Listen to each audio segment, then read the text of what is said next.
What's going on, everyone? MetalBlade427 here, and I welcome you to another episode of Retro Rage Play, the show where I take games that are only spoken about in myths and legends and show you the terrible truths behind them. Going strong through Zelda month, you may have thought that last week's Adventure of Link, or Zelda 2 as some may say or whatever, was the worst possible Zelda game that there is out there. Oh no, no, let me tell you this right now. There are a bunch of other games that were made, not by Nintendo, that rank as not only the worst Zelda games ever, but some of the worst games ever made. And I happen to get my hands on them. Well, sort of, per se. I happened to find an emulator out there that was able to play the Philips CDI game. However, the problem with this emulator, because it is crap, granted it did what I needed it to do, but I can't record it while talking to you guys on the camera. So I actually had pre-recorded myself 1 hour worth of the game that I'm going to be playing today. Probably going to do the next thing for the next Retro Rage Play.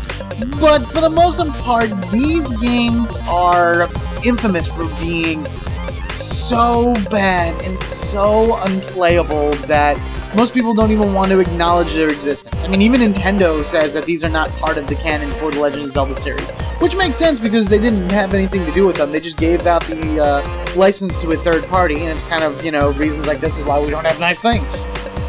So basically, we're just going to jump right on into it. This Retro Rage Play is going to work a little bit differently because there's going to be no timer below me or anything like that. I recorded for an hour of gameplay footage. I'm going to edit it down as is, and I'm just going to talk to you guys as I watch it, as you're watching it. And trust me, oh trust me, it's just as painful to watch as it was to play. So, whenever you're ready, which you are now because you're still watching, crazy transition.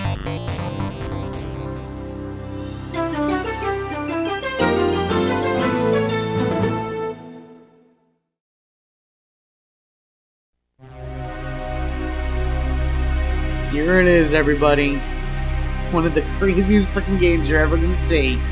Link, the Faces of Evil for the Philips CDI. It's not even Legends of Zelda Link, the Faces of Evil. It is simply just Link, the Faces of Evil. This is a very peculiar game indeed. It was made in 1993. It's an action-adventure side-scrolling game.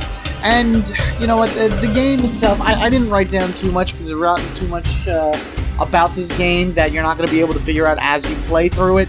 But for the most part, how this is going to work is I'm just going to be talking to you guys through my recording of this.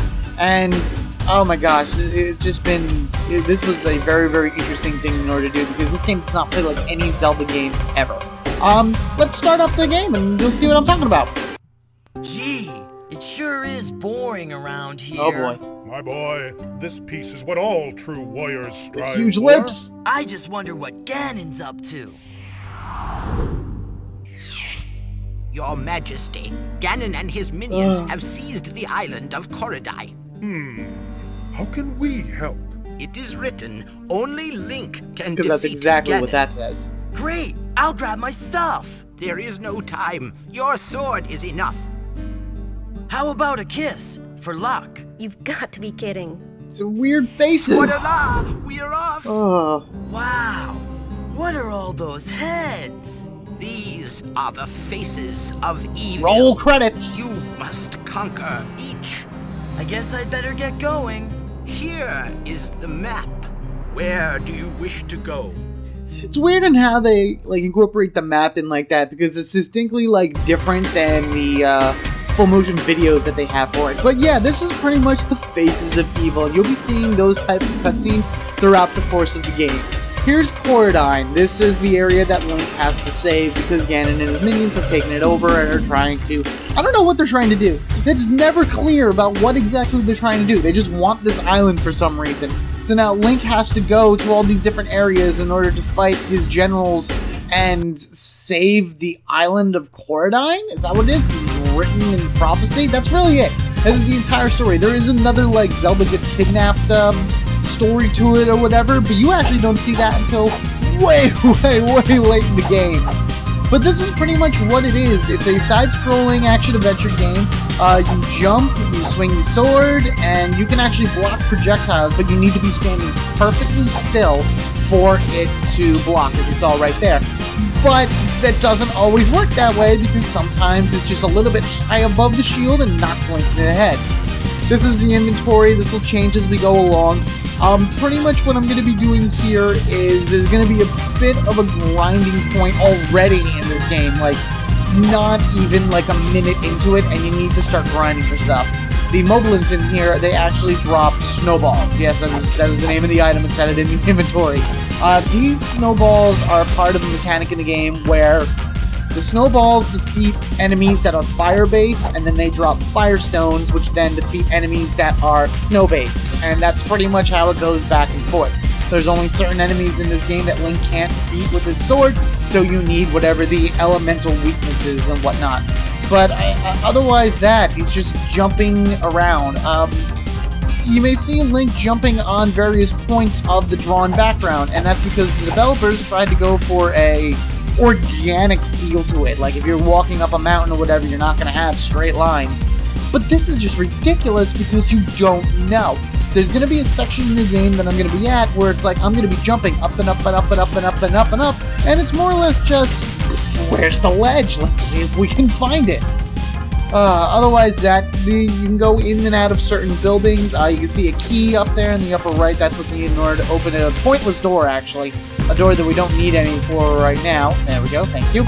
And, yeah, that's pretty much all of those for you. You're going to be finding certain keys that'll open up doors within the same area. It's not like you have to find a key and then leave to go to a different area of the island in order to use it. Everything is within the same, like, map section. As far as the background music is concerned, because of the poor emulator, it's like a mono emulator. I didn't get stereo sound from it. So all I was able to get is the sound effects and a few other things here and there. But as far as...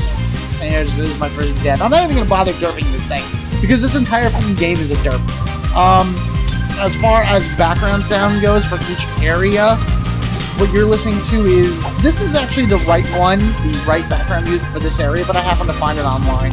The rest of the background music that you're going to hear throughout all the other areas I visit are just other soundtracks from this game, by the way, that I incorporated here. I'm not doing so bad. 23 snowballs. You probably want to get about 30-35 snowballs if you choose to play this game, which if you do, I take no responsibility for that, before you leave the area. And that's really it. That's the entire purpose of coming here, is to get enough snowballs in order to go to the next area. But there's a few other things that I'm going to look around for right now. So, let me run around a little bit. Here's what I'm going to do here. I'm going to probably grind out a few more things, and I'll meet you when I head into the next building. So, you don't have to see it, but just know that I did it. Alright, that's about enough. I got a pretty good amount of snowballs here, so, I mean, 31, that's not so bad. Yeah, in order to open up inventory, you need to crouch. You always need to crouch in order to open up your inventory. There's no, like, quick select button or anything along that way, so... Come on, kill these guys. Go, yay. The rupees in this. Oh, you know, I'll explain the rupees as soon as we're done talking to the old woman here, so here we go. Help! Ganon froze the fountain. I'm stuck. And that is something that means absolutely nothing to you right here now. Why do I know so much about this game? Because I've been doing research on this game for several days now. Been watching other people do Let's Plays of it and everything like that, so at least I can get myself an idea of where I need to go, because there is absolutely zero direction in this game. They don't tell you where to go, they don't give you any idea of where to go, it's just kind of... I mean, I guess that could be said for almost any adventure game. You just gotta have to go and guess and check and figure out what the best things to do, but... because of the way this game is set up, it's just unfair. Like, take this area, for example. The whatever we are. You see right there? Watch. See right there again. The volcano shoots out small little balls on it and everything, and if any one of them hit Link, it does damage, which is ridiculous. And check this out. Gomas. Those are Gomas, because you're going to be fighting enemies in this game that are pretty much from the Zelda universe. I mean, I fought the Moblins in the last one. We have Goma right here. I do fight a boss or so in this, Gleeok, to be actually honest with you guys, the multi-headed dragon. And, yeah, that's pretty much it. Oh my god, this cutscene. Oh god, this cutscene's so stupid. Oh man, just listen to this. Biggest crab I ever caught. It's a goma. You're pretty good. Here. Thanks. What? What? What does that have to do with getting a sword? That has nothing to have to do with getting a sword at all. But now our sword shoots lasers, only when we have full health though. Keep going, boy. You're doing real well. Once you get rid of Ganon, we can get back to fishing. Oh yeah, because that's just what Link does all the time, he fishes. But yeah, so now we have a sword that shoots lasers, only when we have full health, which is like, I don't know, 2 seconds out of every time we come into an area. So my goal now is to go ahead and get that key down in the corner over there. So let's actually see if I can do this successfully. Yep, shoot everybody, so this way I don't take any damage, and jump! Yay, I got the key, alright. So there was no imminent death there, and I took my hit, and I died anyway! So the key opens up this house right over here. You don't need to open this house to do anything. This is just kind of like your hint about what to do next, and it's a pretty creepy hint to say the least. Dyras came straight from the crater till I boarded the vent. Used a skull for a latch, and not one Dyras has figured it out. Yeah, okay. Yeah, the enemies that you see around here, the ones throwing the axes at Link, are Dyras. That's the name of this particular one. I don't know if they were in other Zelda games. Maybe they were, I don't know. But pretty much what she told us, she blocked up the area that they came from. So what you need to do is you need to open up the door that's right there. And I'm probably going to die soon, because that's just the nature of the game.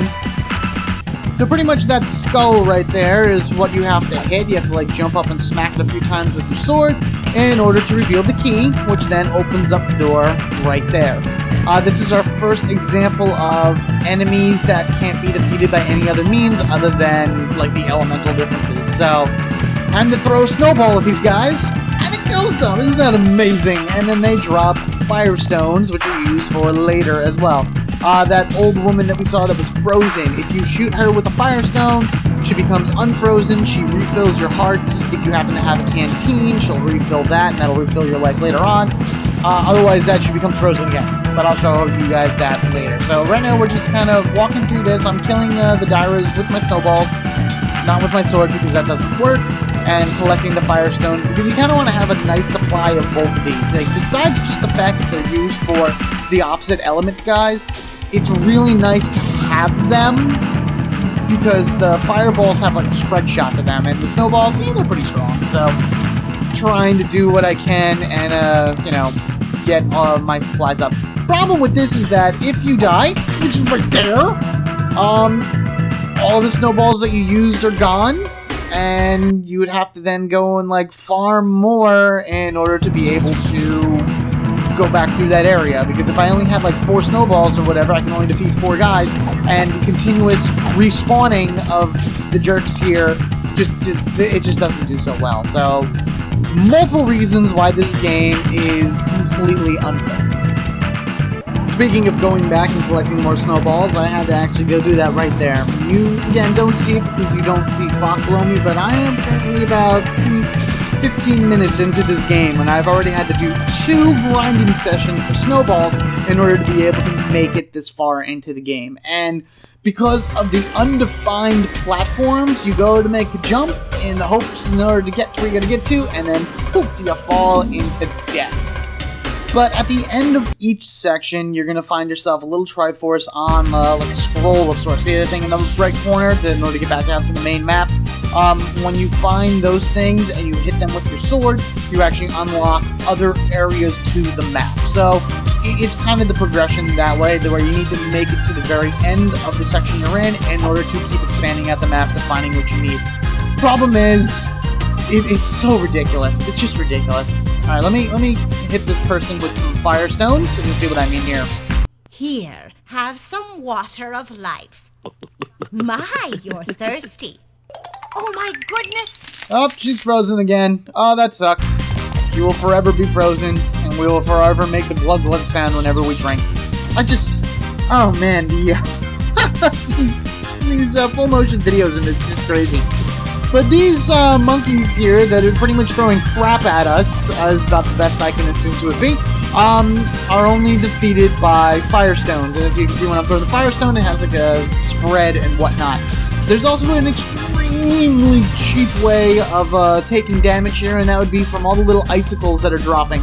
You can barely see them. They're there. These little things that fall down that almost look like little water droplets, but they're icicles, and they fall in like large groups and whatnot, and they're just gonna sit there and they're gonna kill. See, right there. Ah, stupid thing. There's nothing more insane in this world than watching yourself play a really bad game and getting frustrated while watching it as well. Anyway, kick me out to the main map there because I think I hit my death limit, but all of the enemies now respawn because it kicked me out, but while I'm here, every time I defeat them, they won't respawn, except for the flying enemies. There's some weird coding in this game for the flying enemies that continuously has them respawn no matter if you go in and out or whatever of a section. There's also a weird coding thing with this game as well, where whenever you see a flying enemy come in, you will spawn anywhere between, I think, like 3 and some people I've heard say 10, 20, or whatever flyers. So if a flying enemy comes into the field of vision when you're playing this, if you're playing this, I recommend not playing this, you want to take as many of them out as possible until they stop coming before you move forward, or else they will basically mess you up. In later flying enemies, you'll see that as well. Anyway, jumping on my undefined platforms here. He wasn't even on screen. Like, what the hell? Taking unnecessary damage. It's unnecessary. And the only reason we wanted to come up here is so we can talk to this guy. We don't even get anything. This is the only reason we want to come here is to talk to him and open up more sections of the map. I am the reader, Ipo. If you bring me the book of Koridai, I will gladly read the secret verse. And we literally will not come back here to talk to that guy until... Well, we won't during this at all because I didn't finish the game, but should you happen to be watching somebody playing the game, then you would go there as like the second to last thing you do in the game. Like, you go up there to have him read a book, and then you go fight Ganon, and then that's it. Until then, we need to go and collect ourselves some more stuff. See these like Charizard-looking pieces of crap that are flying around? They are the worst. And this is what I was talking about in terms of like flying enemies continuously respawning. And it's like you're going to sit there and you're going to hit them, and it doesn't matter if they're on screen or off screen, they're going to come at you and they're going to be just above Link's range for his sword. So this way you have to jump to hit them, but you need to jump at like the right angle and whatnot.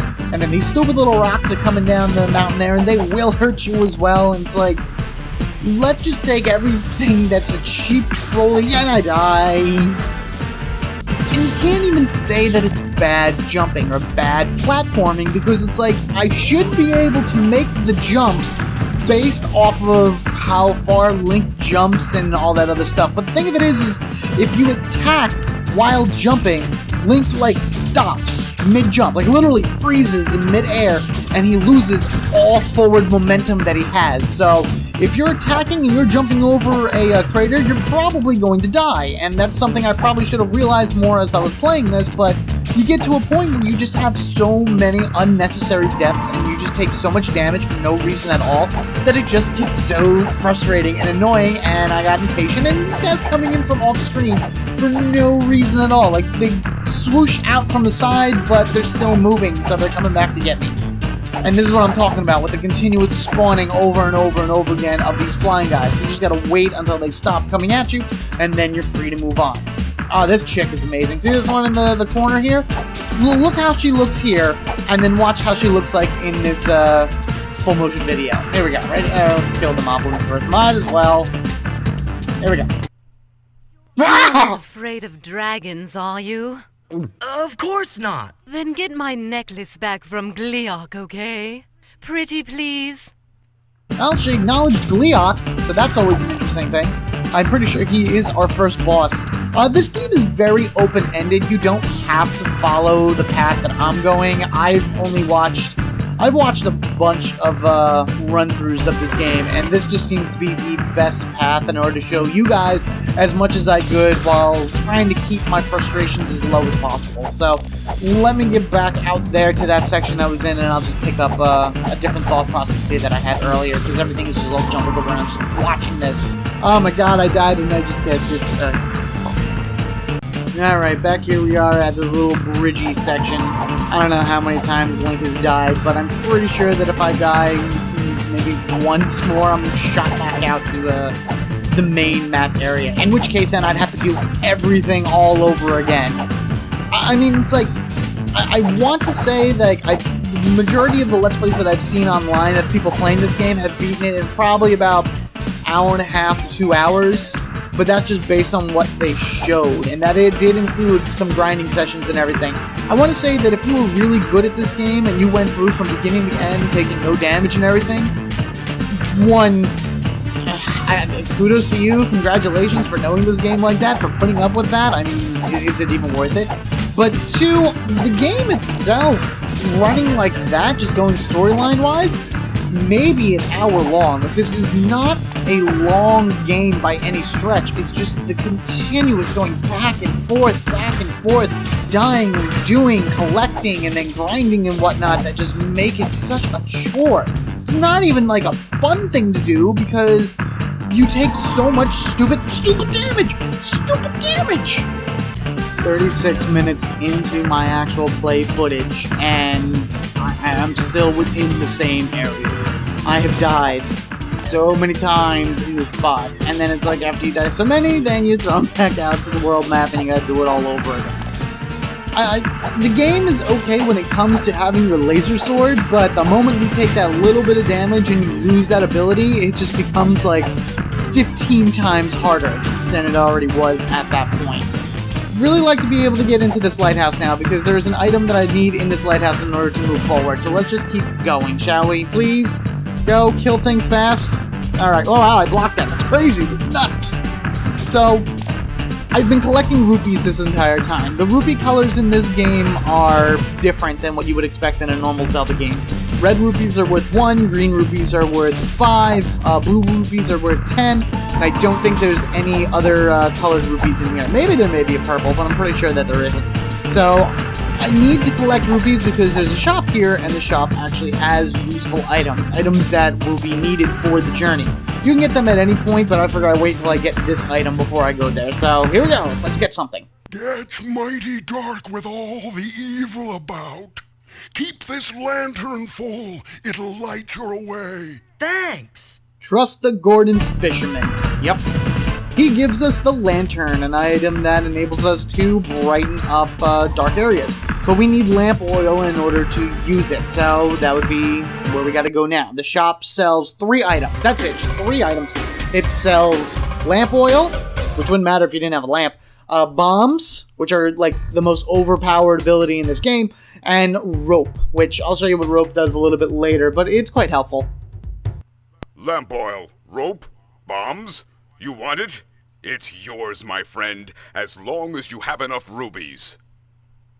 Greedy bastard. I mean, I'm trying to save his island and whatnot. Why do I have to still pay for stuff? But in either case, if I want to buy, you just kind of go up to it and swing with your sword. That's pretty much one thing you gotta remember about this game. If Link needs to do anything, he just has to stab it with his sword.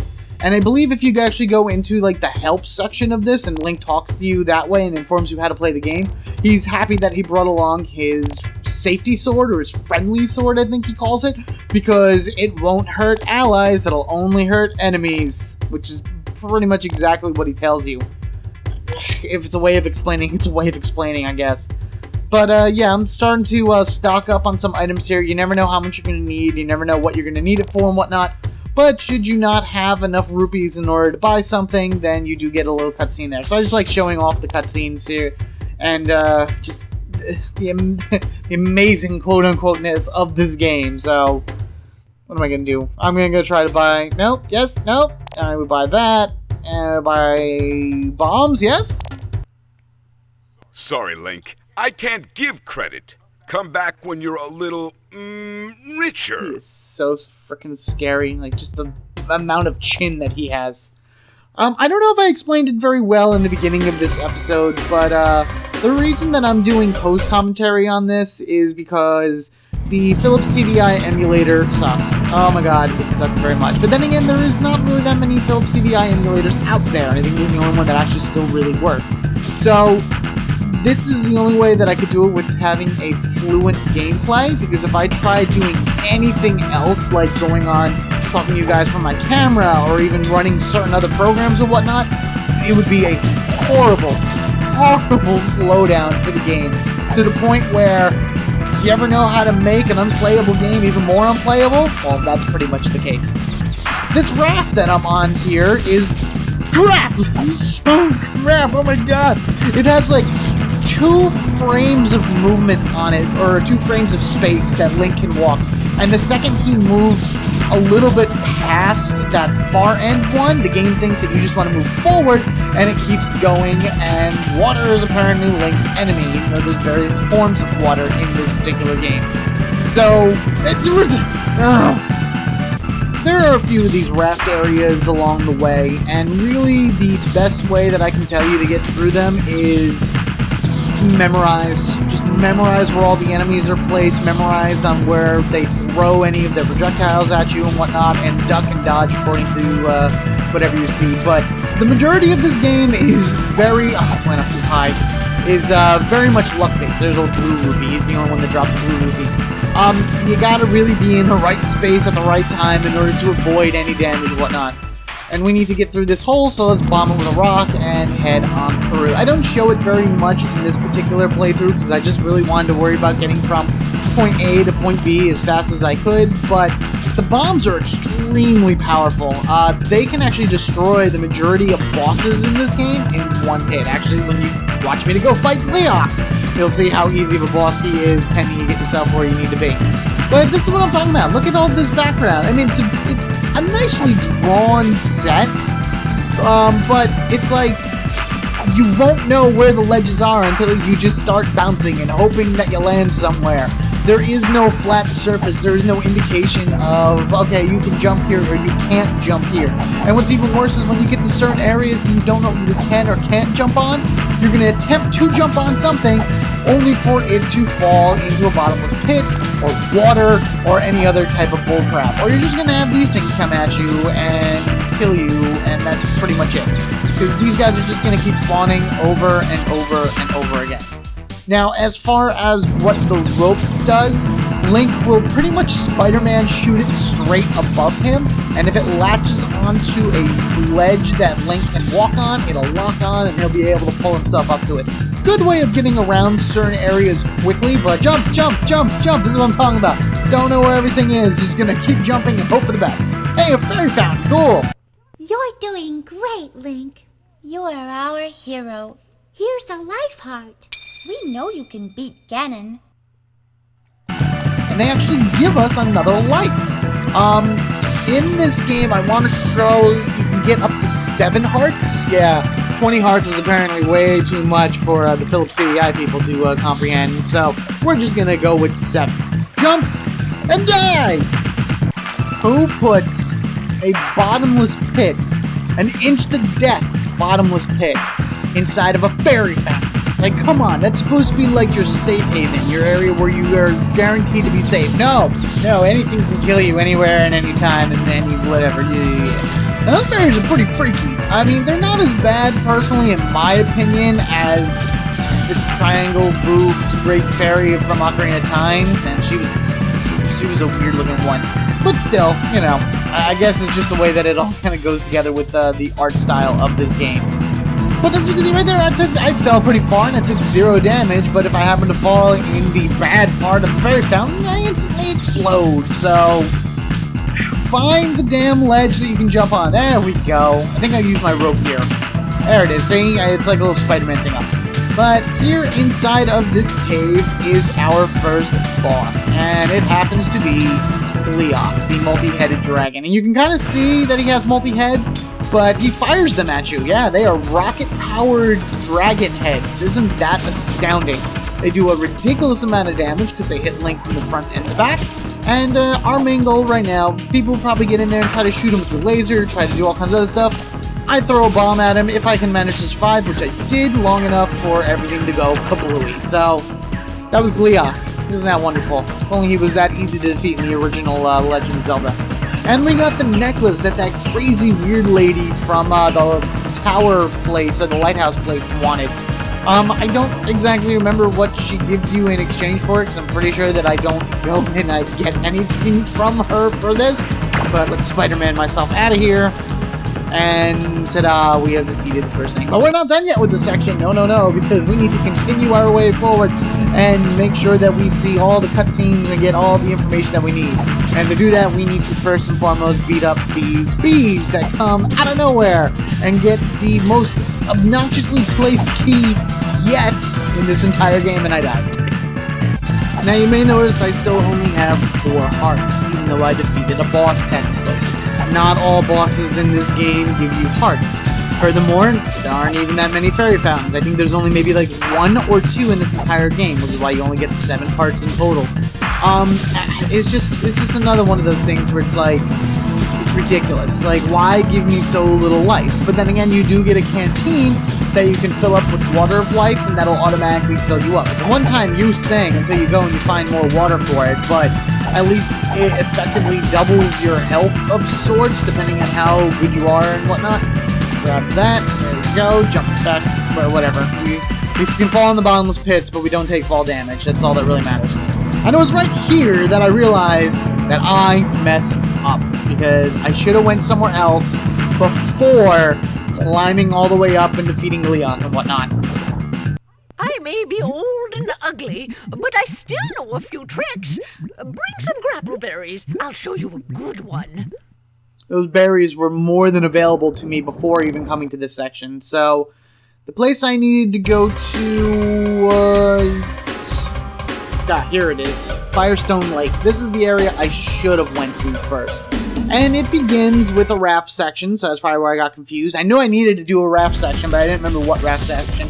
But here we go! Octoroks, or at least this game's version of Octoroks.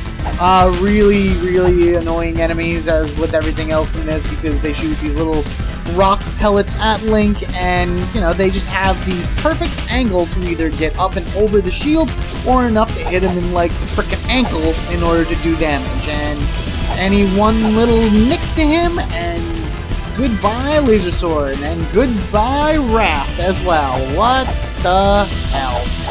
Now, overall, the game is terrible. It really is. With the clunky controls and the inability to really control Link and where he's going, and the very short range of attacks and things along that way.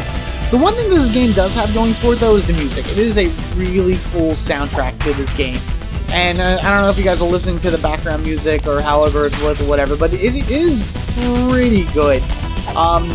If you don't want to get the game, don't get the game, but by all means go ahead and get the soundtrack or whatever, because it's really not that bad. It gets a little annoying to listen to the same songs over and over and over again because of the grinding, but that's not the music's fault. That's the game's fault for making you stay too long in one area to make the music just sound just hard to listen to from time to time. It's also nice that these enemies didn't respawn, even though there are a few here every so often. Now, everything else kills me. Everything else kills me, falling into bad, like, you know, fairy fountain stuff and whatnot. But I can freely walk on lava, no problem whatsoever. Let's just try to find where our jump point is, and there we go. Enter. What is this? Oh, this is one of my favorite cutscenes. I'm so glad to show you guys. Look what has happened. In the darkest nightmare hour, when not moon nor sun has risen, I take Zelda in my power. I shall keep her in my prison. That was Ganon, by the way. That was Ganon. And this is when he is introduced into the story officially. Like, they talked about him and whatnot, but that's when he's officially shown. And he has kidnapped Princess Zelda. So now our quest has become Rescue Princess Zelda.